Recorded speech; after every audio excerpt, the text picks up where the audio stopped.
So with our logarithmic functions,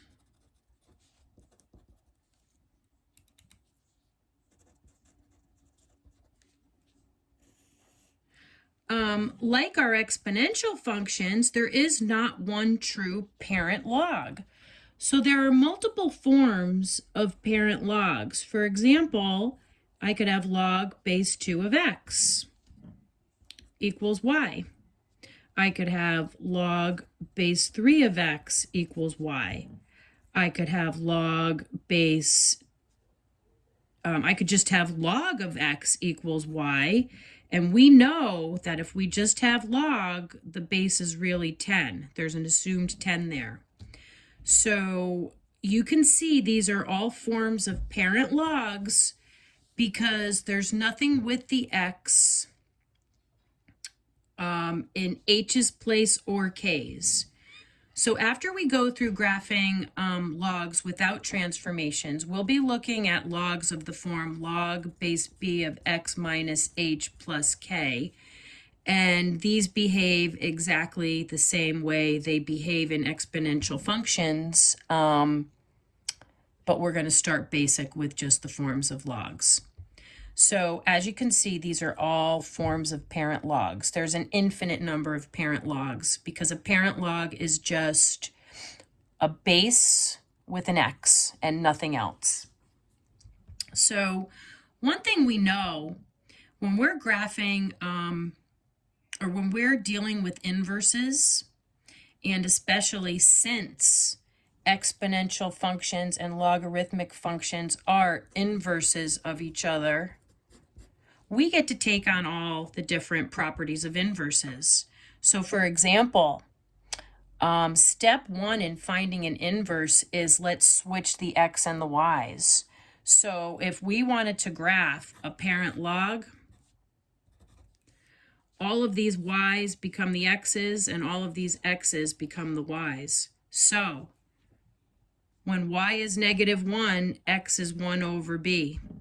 When y is 0, x is 1. And when y is 1, x is b. So great fact to keep in mind. We have to remember that exponential and logarithmic functions are inverses of each other. So when we want to graph a logarithmic function, what we're going to do is look at this log as an exponent, and we'll have a table where we're actually inputting into y and producing our x values. So let's go through an example. Let's actually graph log base 3 of x equals y. So the first thing we want to do is look at the function that we have to graph. We're going to zone in on the base. And since logs and exponentials are inverses of each other, the first step we're going to do is to rewrite this logarithmic function as an exponential. I'm going to take 3 to the y and set it equal to x. Now I remember when I'm creating my table, I'm going to be inputting into the y value because I know if I know this exponent is -1, 0, or 1, I can easily produce the x values. So when y is -1, x is 1/3. When y is 0, x is 1. When y is 1, x is 3. And notice the point on the graph of every log function is going to be 1, 0, which is the complete opposite of the point that's on the graph of every exponential function, which is 0, 1. So here's a true example of how they are inverses of each other and how things behave. So remember, every parent log function has the point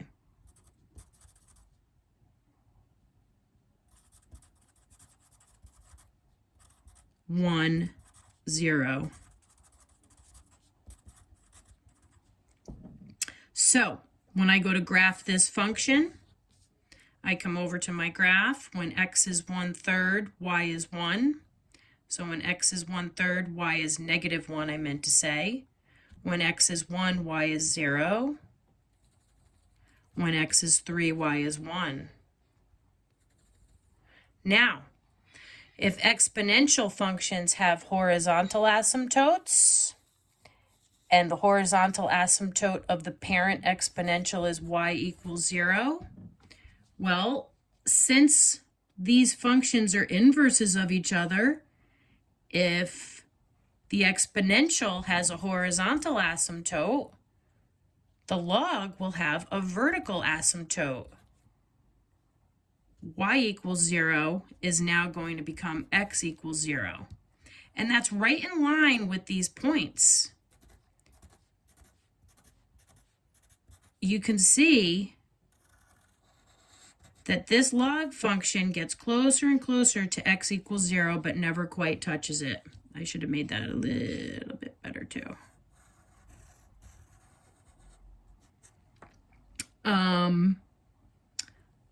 If the domain of an exponential function is all real numbers, the range of the log function will be all real numbers. Domain and range are opposites of each other. Inverses take on opposite attributes. So the range becomes all real numbers, and the domain becomes x is greater than 0, which is the opposite of y is greater than 0. So this is the graph of a parent log function. When you look at these two functions, here's your log, your inverse exponential would look like this, and you could see these two are inverses of each other, and they are symmetrical about the line y equals x.